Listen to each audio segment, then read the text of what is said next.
So this is our free Montessori Leadership Town Hall. We do these every Thursday throughout this school year. Today we have Rupali Sharma. She has been so generous in her time and knowledge, sharing with Montessori Thrive and our community.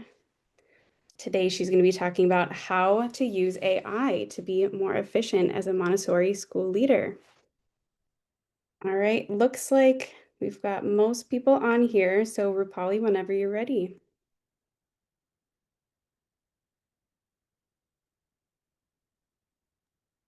Hello, everyone. It's wonderful to be here. Thank you, Camila and Julia, for having me. And I have to start with this, that I created this presentation on AI, using AI as my assistant. And I was doing this while working in the classroom. So think about it, all Montessori leaders are juggling many roles in the school. Sometimes you may um, be the administrator, the marketing head, the financial director, giving tours, meeting with parents, meeting with teachers, mentoring teachers. Also, we as heads of Montessori schools have the role of being our own individual. We are a parent, we are a daughter or daughter-in-law, we are a spouse, or we are a mother or a father. So we are all wearing multiple hats, right? Not only in our profession, but we have expertise that we bring to our school. We have expertise that we bring to our home. And we try to be the best version of ourselves in every role that we do. However, there's just limited number of hours to do everything and to do everything really well. Well, how about having an assistant who can work with us, alongside us, even when we are sleeping, um, and can do the tasks for us so that we can be the best version of ourselves. And that's what Montessori education strives for, is to bring out the best, the potential in every student. And I look at AI as a tool that helps us become the best version of ourselves. So I'm not afraid to use AI. I actually have embraced AI as an assistant. I feel that at my fingertips, I have the knowledge of what Maria Montessori said, what other educators have said, what's happening in the education field currently. I also have the advantage of um, using really high quality assistant who can go and get information very quickly for me. And so, wow, am I blessed or what? Because you can just have this high quality work right at your fingertips. So with that, I would like to welcome you to our conversation today. And I would like to start with the very first question. What is your current workload, and how how do you manage it? So I would say, just in chat, if you could write a describe your workload. Is it manageable, overwhelming? How would you describe your workload? Let's take a minute to share that.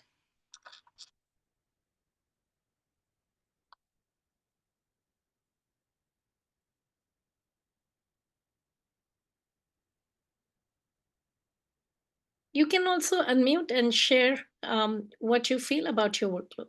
How many of you, like, just with the raise of hands, how many of you feel that you can do everything that your task, your job requires you to do?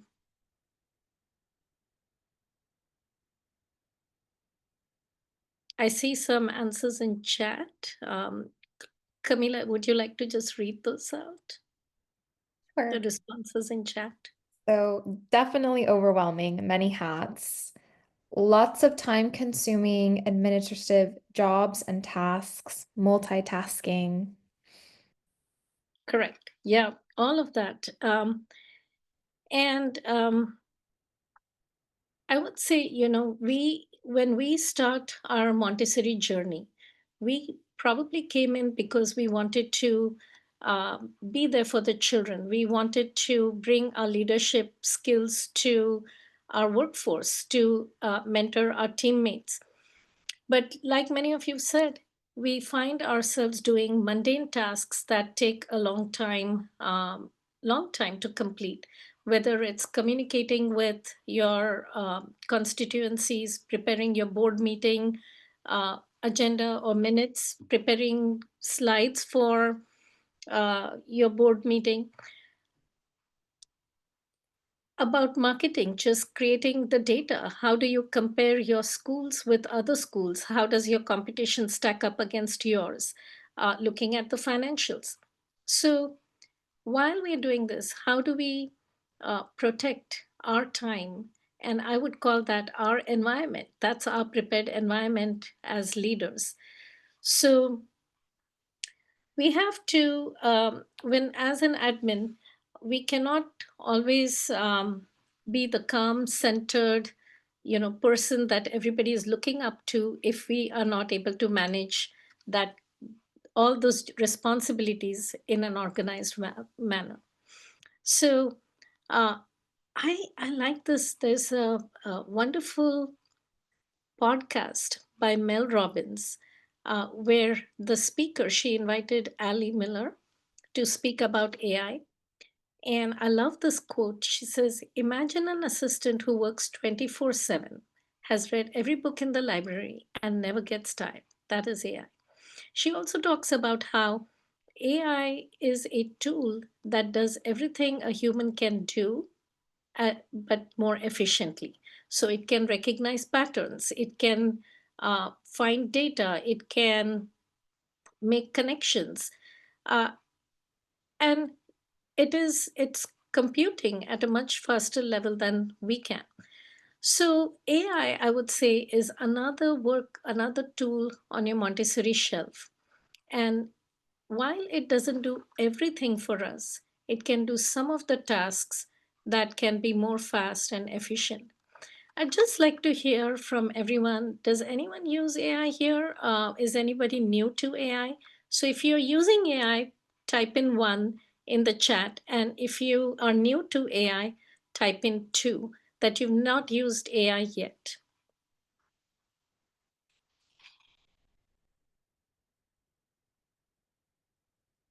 So we're seeing mostly ones, a couple of twos in there. So maybe some people that are being introduced to AI a little bit more on this call.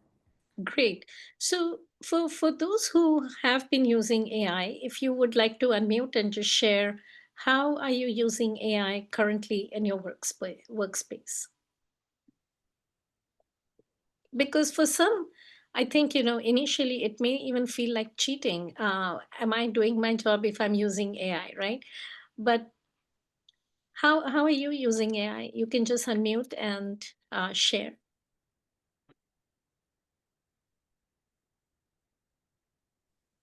I can share that we're using it for certain basic writing tasks. For some of our lead teachers, they're using Gemini to put all of the highlights from the last month into their classroom news.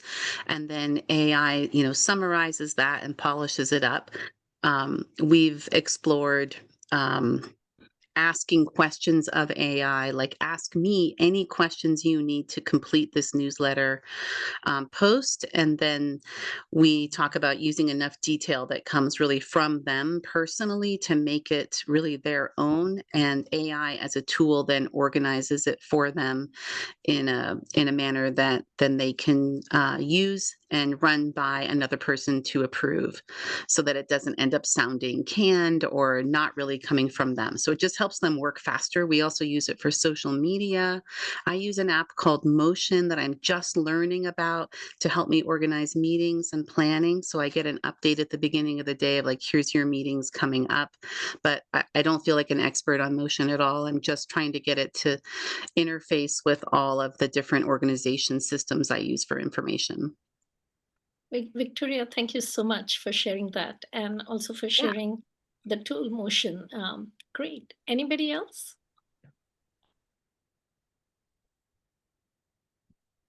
I just have to say from my experience, I like using ChatGPT and I use the free version still. I know a lot of people have upgraded and use the paid version, but I find that the free version is a great tool.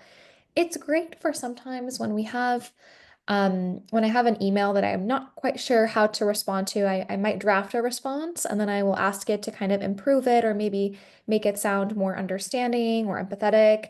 And sometimes it really words things really nicely, or it gives me a couple of new ideas of how to prompt the conversation. So I find it's great for polishing up writing. And it's also great for brainstorming and giving you ideas. So, for instance, just if you have an upcoming event, it can give you a list of ideas of how to promote it. You can even feed it information like, here is where we are locally. Here are some businesses we've partnered in the past. Can you give me some ideas on, how we can raise money for our fundraiser? So it's a great brainstorming tool as well.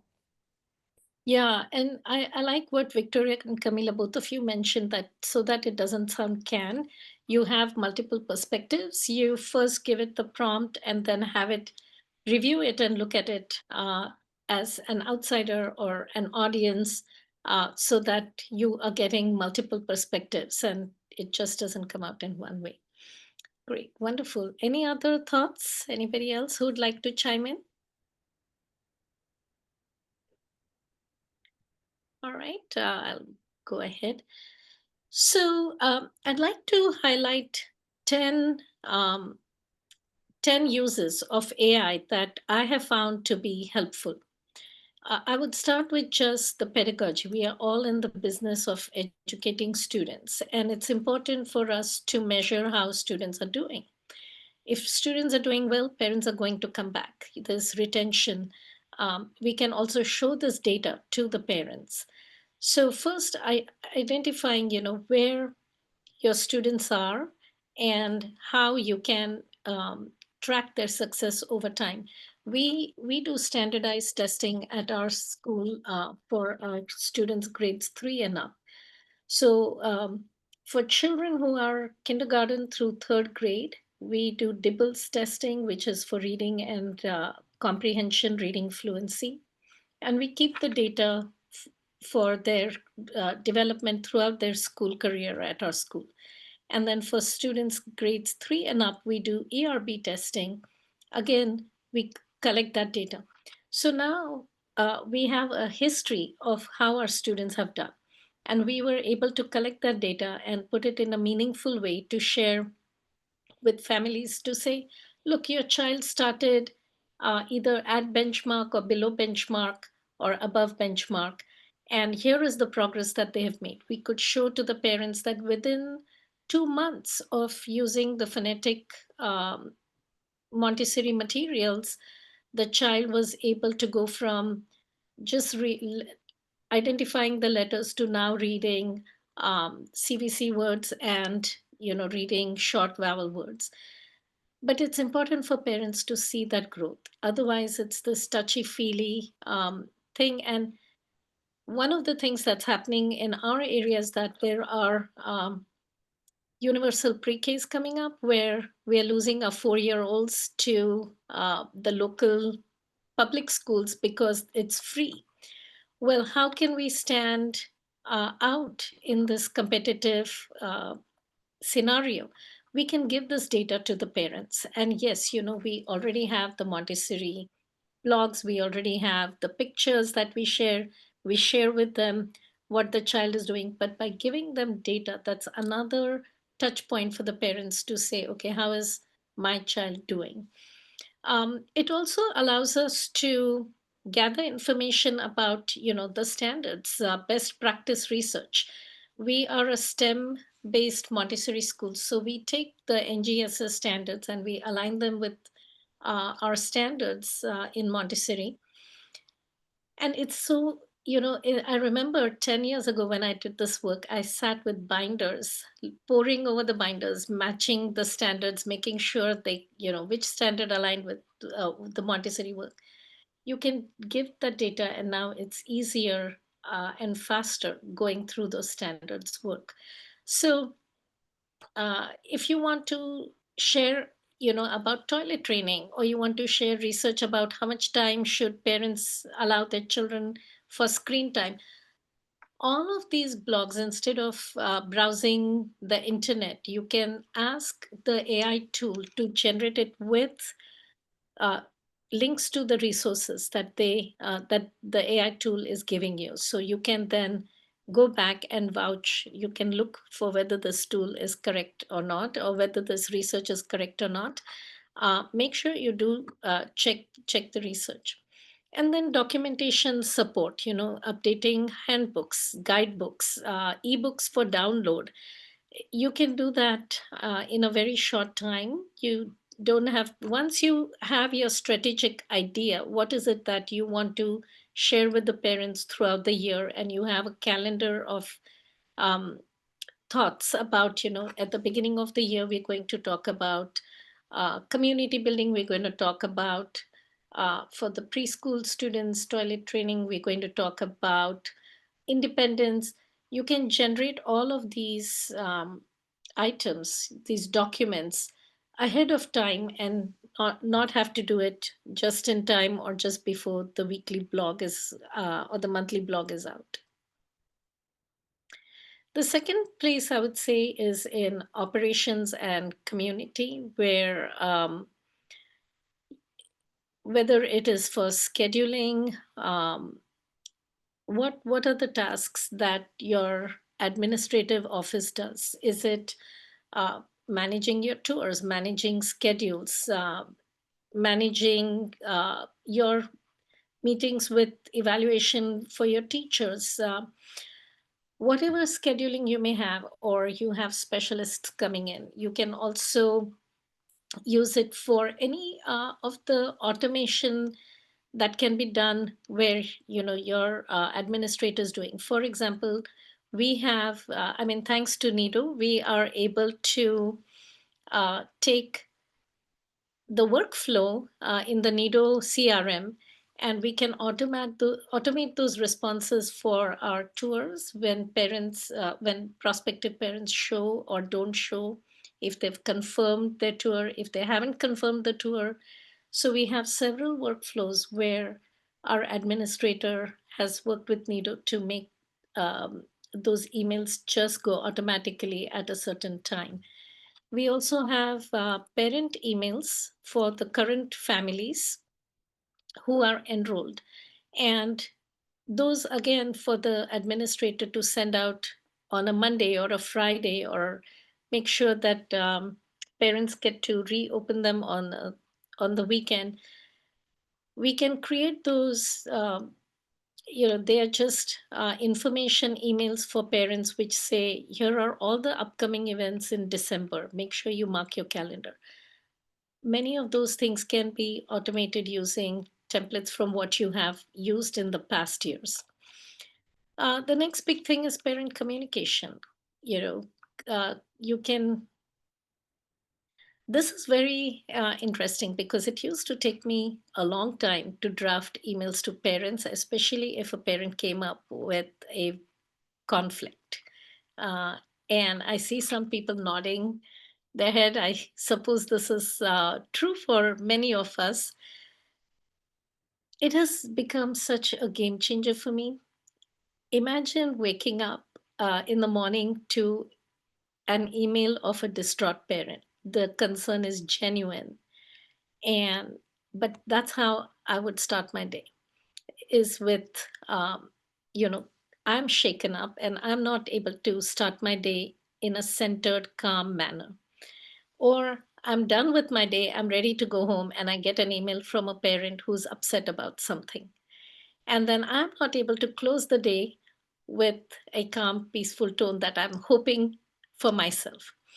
These are the reasons for burnout too, because you can only handle them so many times. But now with the AI tool, I'm able to draft a response which is honest and authentic to how I feel, but I can frame the question to AI to respond in a nurturing manner, or in a firm but kind, the tone that I want to say. And instead of fretting over which word should I use, and should I use this or should I say this, I get a few responses that I can then choose from and adapt to the response that I want. I think for me, this is probably the biggest time saver, is responding to parents who come with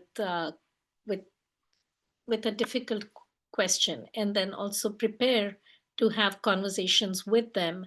I can have that ready for me. Another place that we have used AI for is for personalization. And so when we have families who are truly generous, we just had a family who donated a lot of plants for a new space, and we have another parent who works in the garden and did a fantastic job maintaining the garden over the summer. So we can draft those emails. We have alumni who are participating as volunteers at our school, families of alumni who come back for our events to promote our open house or such. It's wonderful then to have a tool that can quickly draft an email or quickly draft a message that we can then copy on a handwritten note. So initially, I did feel this part especially, I felt was like cheating, but now I've come to embrace it and say, you know what, it does. This is what I would want to say, and this is what I do want to say, and then I can make it personal with the knowledge that I have about the family. Um, and then this. So the last part that we discussed was operational. That's day to day, right? Where I found AI, and I actually started with when I started using the AI tools, I started with social media and with writing the blogs, or then it moved to my operational work. But now that I'm using it for working on strategic planning and marketing or financial uh, projections, I can see the benefit of AI in a way that I hadn't seen before. And I would say, if any of you are using it for strategic growth, please do share how you're using it. It would be great to learn. But what we found is that by using it in strategic development, I can do market analysis. I can say, compare my school with the 3 or 4 other schools that are competing with us. Compare my school with the public schools that are in our area. How do we stack up against their academics? What is the message that our competitors are projecting to prospective families? What is the message that we are projecting to prospective families? So this exercise, it's a reflective exercise, but it can also be done as you give the prompt to the tool and then have it respond to you with a response from, say, another school is looking at your school, and how would you stack up against that school?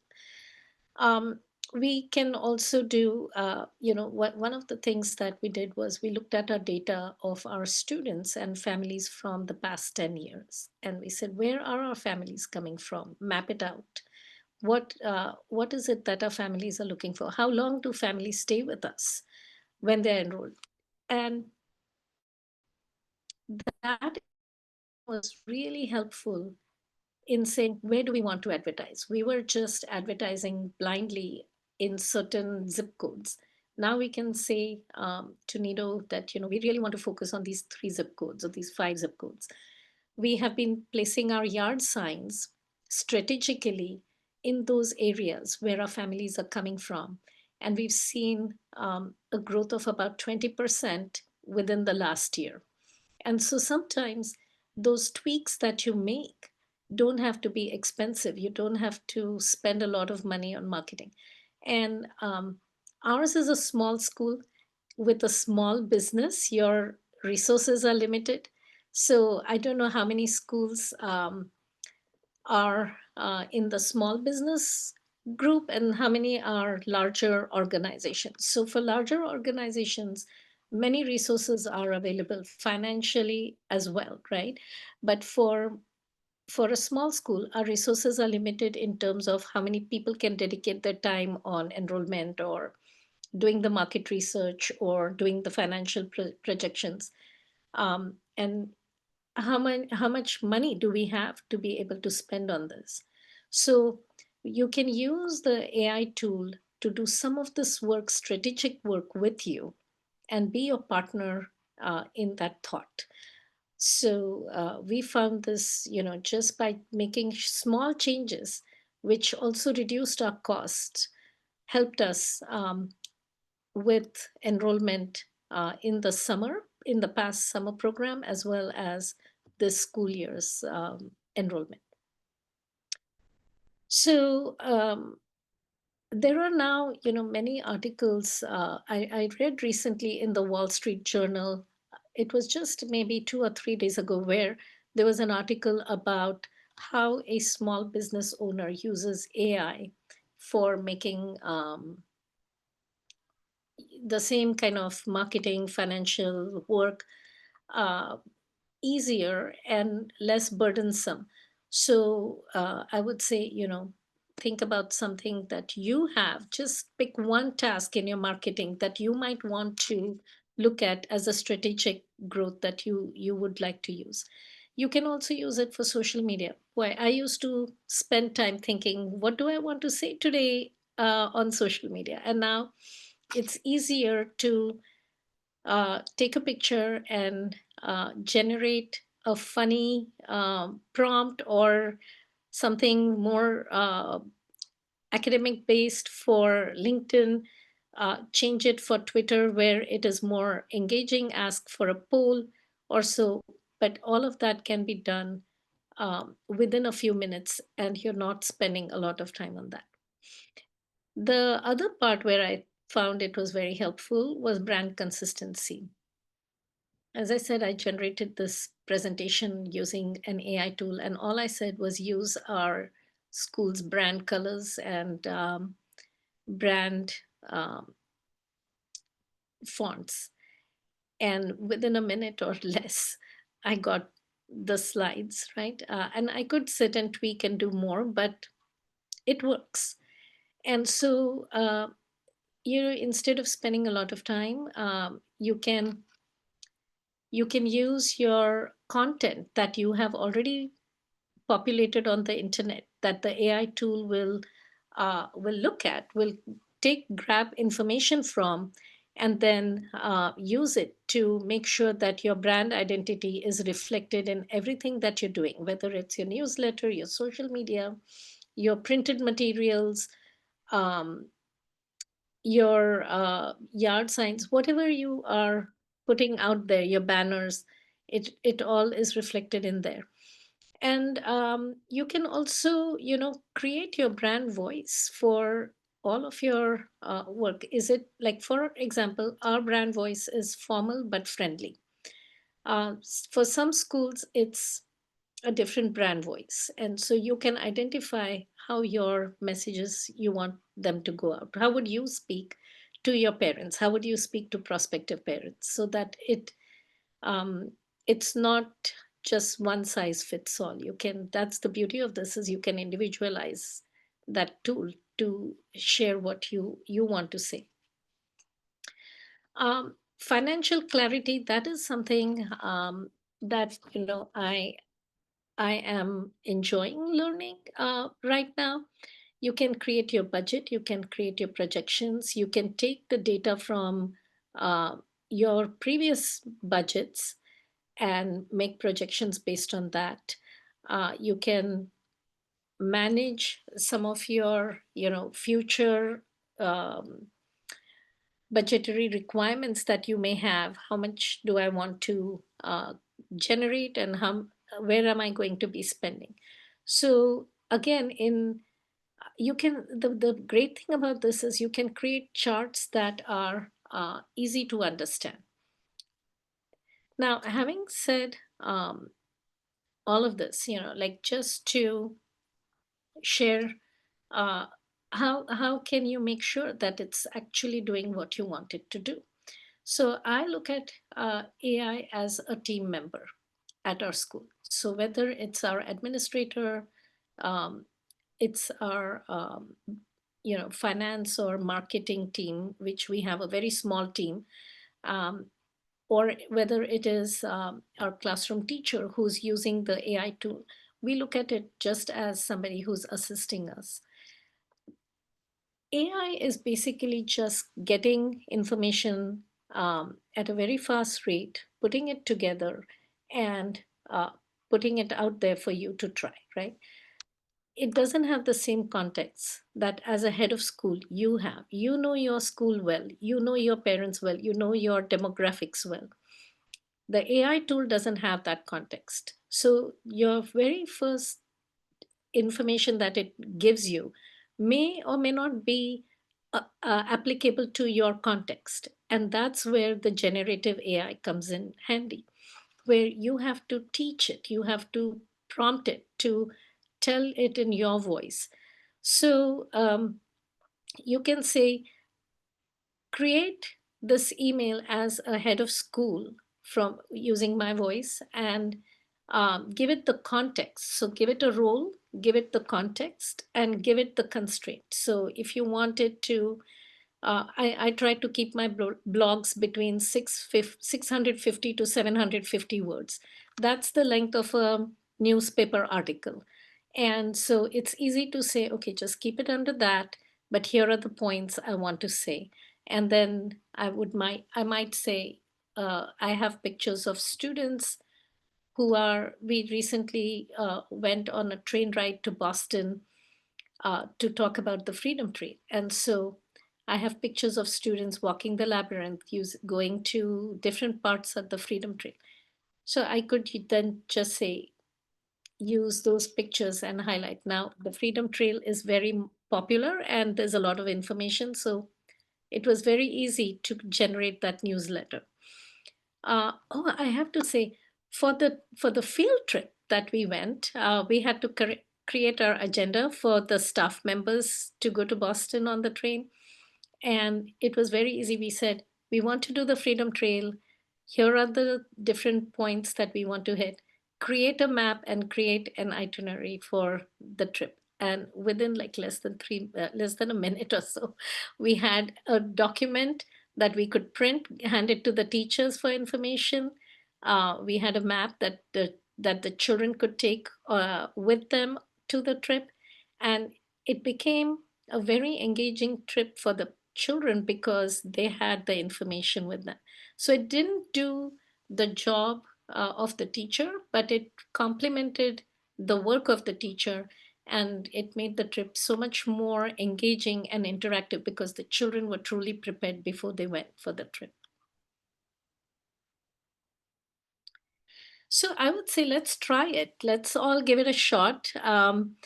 If you are using a tool, AI tool, you can open it. If you are not using an AI tool, you may just go to ChatGPT on your browser, and it'll ask you to write a prompt. Again, I would say, if you're new to AI, try out different platforms. There's ChatGPT, there's Claude, there's Gemini, um, and any one of these platforms are going to be fine. Many of these platforms have a free version, which can pretty much do most of the work that you want. And then there are the paid versions of these tools. The free versions have a limitation. So you may only ask the prompt X number of times before it says you need to upgrade uh, to a paid version. So why don't you try, you can take any scenario for the purpose of our meeting. I just said a parent is upset about dirt on clothes from the garden. This was my first year of teaching, and I was actually very surprised that a parent would be upset with having dirt on their child's clothes. But then as I got to know the parent, I found that you know she was very particular. She was just very particular about the clothes that her child wore, and that she felt that by having her child be in the dirt was going to make her sick. And so, I never knew about that bias as a young teacher, a new teacher, but now I know. I thought this might be just a prompt for all of us to try. How would you validate the parents' feeling and also help them understand why in Montessori classrooms we take our students out and about? Why do we have them work with their hands in the dirt? Uh, and the response is kind, but it is firm. How would you do that? And when you are done, you can just type done in the chat. And then perhaps you can share whether the response was how you expected it or not. Let's take a minute or so to do this.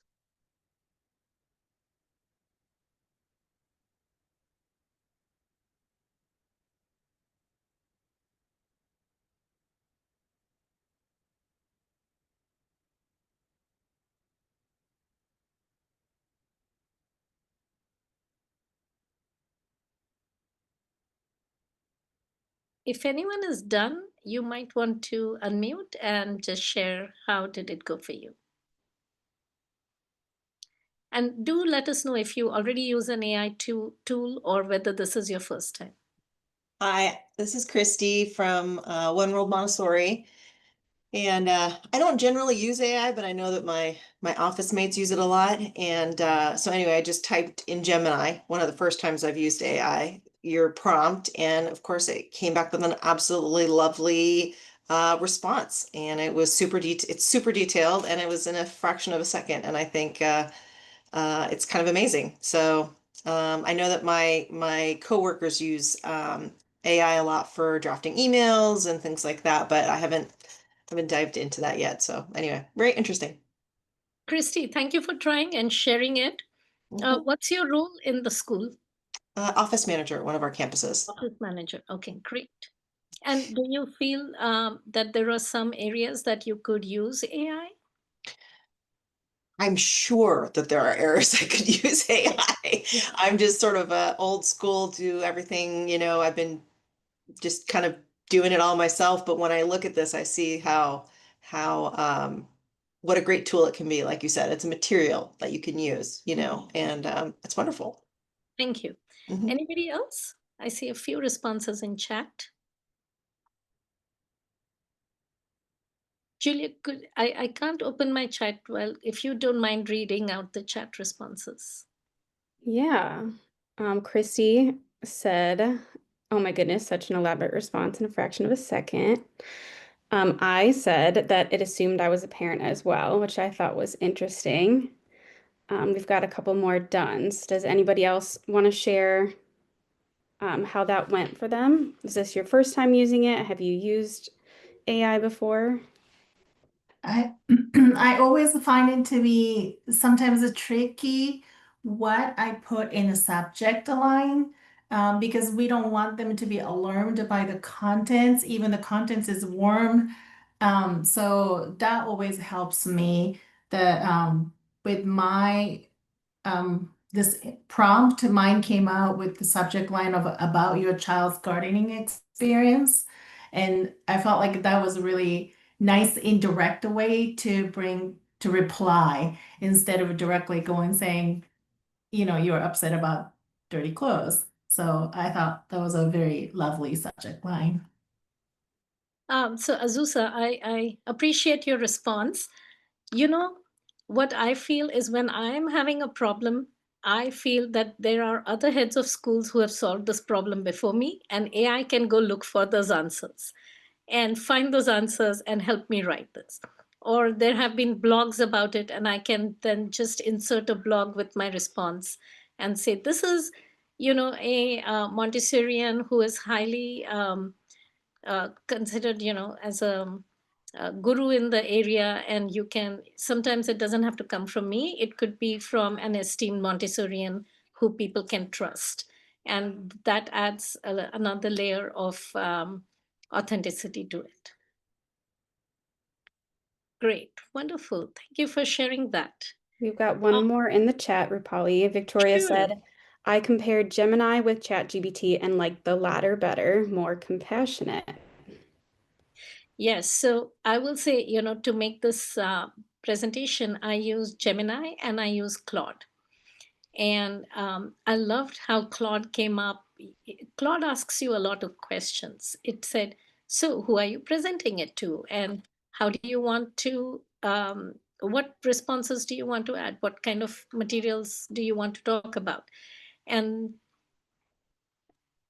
however, I'm using Claude's free version. And so after a few responses, that's about where I got to. But Gemini, I already pay for it, so I have the paid version for it. And so I could then take responses from both searches and then put it in Gemini and say, combine the two and prepare. And all of this took me less than an hour, right? I would spend hours making slideshows, making sure that everything is aligned and everything. So then I just have to go and draft it. So, all right, this was fun for me, but where do I use it? When I have to present it to a board member, when I have to present it to advisors, when I have to, there, like as a head of school, there are so many presentations I have to make. I have to make for back to school night or uh, the middle school event. And so it's so much faster for me to use AI to create these to generate these. And I would say, yeah, use 2 or 3 AI tools and see what they come up with. One answer might be better than the other. You might even want to combine and say, take out this or take out that. Just play with it.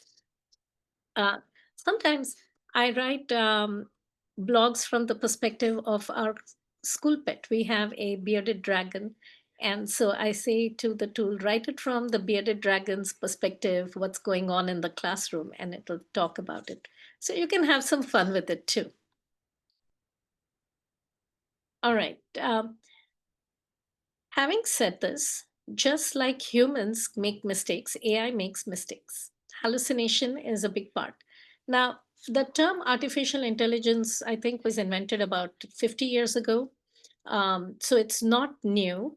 And what is new is in the past 2, 3 years, the applications and the use of AI has become more prevalent. AI tools, the machine learning behind it has really gotten better and better, and it'll only get better from here. But it's not perfect. And you are the expert. You are the person who knows your context, your need. And it's important for you to read everything that has been generated and to say, is this really true? My son is finishing up his PhD and he has to submit his dissertation. He had to give his presentation to share it with several of his professors and other readers to to get to get feedback from them. And one person uh, had used AI to go through his document, and they shared information and said, here are 6 sites that you haven't looked at. They contradict your findings. And he looked up those citations and they were all made up by AI. They were not true. They were not even there. So he had to go back and say to this person, look, thank you very much for the feedback, but these are not correct. So you have to really check the citations and go back and make sure that all the references that you're putting in or have got information from are actually true. Um, Another, something that all schools have to worry about is the privacy of your members, especially of the children. So whenever you are sharing pictures of students, make sure that you're not sharing their information and details, that you are protecting their privacy first. And AI tools are generated from the content that they are trained on. So the content could be biased based on where the content is coming from. So if there is bias in the information that it is gathering from, make sure that you are not projecting that in your school's information or your school's, whatever you are using it for. Make sure that bias is not included in your school's communication, because that would reflect poorly on your school. So I would say if you're using AI, great, you're going to be more efficient. You can do it all, but be careful and make sure you check for these. Now, how can we implement AI, especially for those of us who are new to AI and are just starting out? It can seem overwhelming because, yes, you can use it for day to day, you can use it for marketing, you can use it for communications, you can use it for uh, parent engagement, you can use it for design, you can use it for so many different things. I would say if you would like to start using AI, create a plan with your team. You can say, for the teachers, here's the plan. You're going to use it for emails or for giving an update every month on where the child is. Um, if you are using it with your administrative team, that's a second stream of your role. And you can say, all right, we are going to use this for incoming new families or for prospective families, because that's where we need our engagement. Whatever your goal is, you know it best. Pick one goal or two goals and spend a couple of weeks on playing with the tool, whichever tool. Maybe try a couple of tools and see which tool resonates with you, and try it out. Draft emails, um, explore that tool, because it has places where you can brainstorm, where you can design, where you can generate ideas. So whatever it is you want to design, give it 1 or 2 weeks of exploration. Once you've explored it, pilot the program. You can say, all right, we are going to use it to do a newsletter, and we are going to use AI to assist us. And then your team, whether it's the administrative team or it is your team that is the teaching team, so your faculty, you can decide, or you want to use it with the board, that your board members might want to use it to share reports. One of the things that the work that the board does is not necessarily visible to the parents and the other constituencies of your school. And so it could just be the board uses AI to generate a communication that goes in the head of school's newsletter. Whatever you want to pick, I would say pilot it, test it. I like to call it the iterative process, because you get feedback, much like a Montessori classroom teacher would observe in the classroom. You learn, you explore, then you pilot it, you get feedback from it, see what's working, what's not, tweak it. And then I would say in a couple of months, you can start training your team to use AI in a more um, regular manner in the school. One of the areas that I would say we've done is working with Nido on our talk about on workflow. Friday. And so that's something that we have been able to work in our admin team. And once you've done that, then really you can scale your operations, or you can scale the usage of AI, because people in your team have become more comfortable with the tool. And then you can use it at different in different parts of your school operations, whether it's communicating with parents, social media, marketing, you name it. You decide what's best for you. So then you are able to move ahead. But give yourself that time. Give yourself the time to learn and to explore. And these tools are only getting better. So I would say if you have any questions, um, we can discuss those. So the goal of using AI is not to replace you as the Montessori leader, but to free you, to give you time to lead. This is to amplify the work that you do. So, with that, I would say if you have any questions, we'll open up the forum for conversation. You can also share your observations. I think we can all learn from each other. And what you have used AI for, how has it helped you? That would be great too. So, with that, I will stop sharing and open the forum for conversation. Thank you.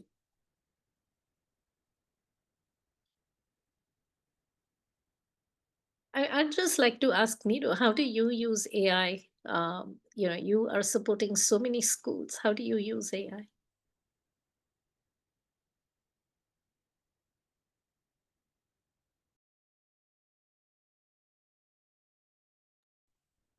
Well, I'm new to Montessori Thrive, but I can share how I've been using it so far. Um, the social media caption that was inviting people to this town hall, I gave ChatGPT a description of the town hall and I said, could you please create, and I like to be polite, could you please create a social media caption? And then I just copy paste the description into ChatGPT and it comes up with, differentiated captions for Facebook, for Instagram, and LinkedIn. Great, thank you. This is kind of in response to what Victoria shared earlier about like comparing the responses between Gemini and ChatGPT, and that one is more compassionate. Once you really start getting used to using any AI, whether it's ChatGPT, Gemini, Claude, all of these are great platforms.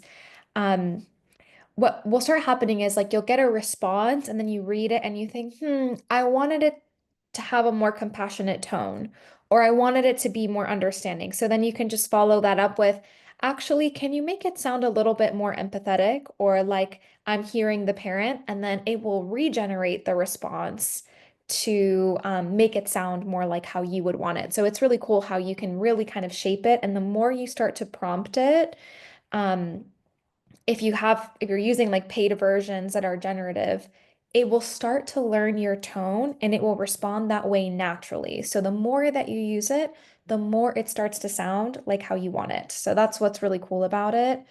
So I would say if you aren't quite used to it yet, or it seems a little bit, like the responses are robotic, they might seem that way at first.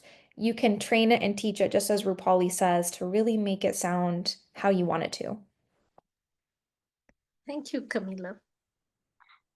Any other thoughts?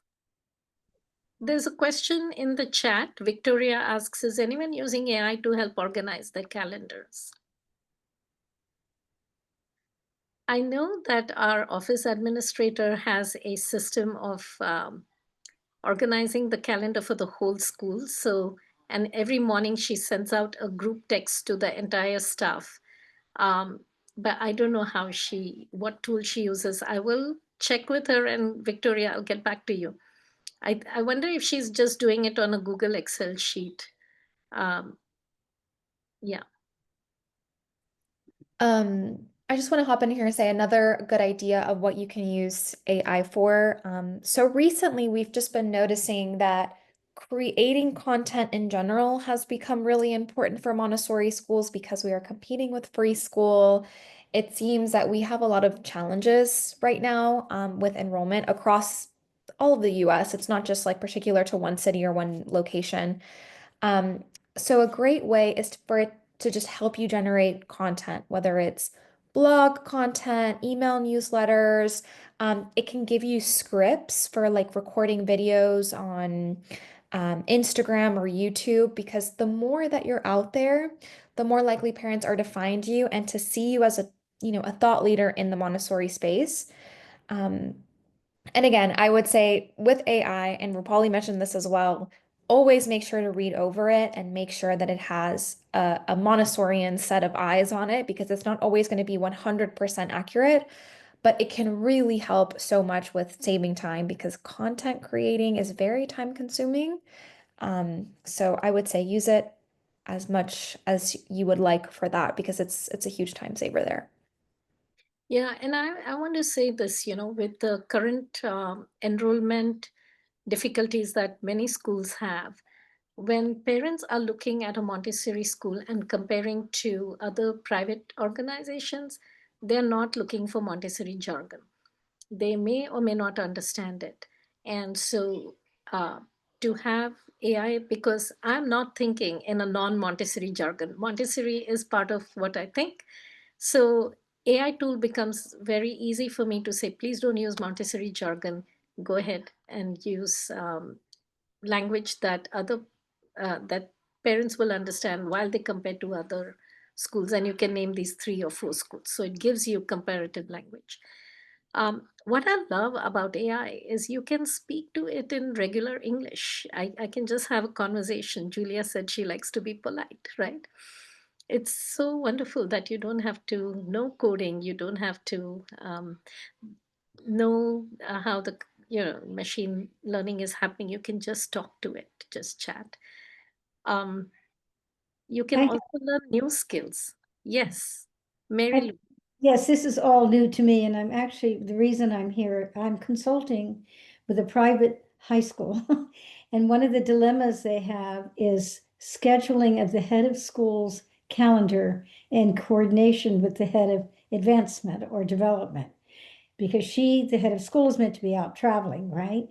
But they're stuck getting this somehow scheduled, and she's very frustrated and so on. And so it strikes me that this could be a great tool to help in an office to coordinate not only the schedules, but the itinerary. Am I correct about that? Well, I haven't used it personally for that, but I would, I would feel that that might be a good place to try. Like I said, we used it for a field trip and it was very helpful, but we didn't try to coordinate 2 at a time. Okay.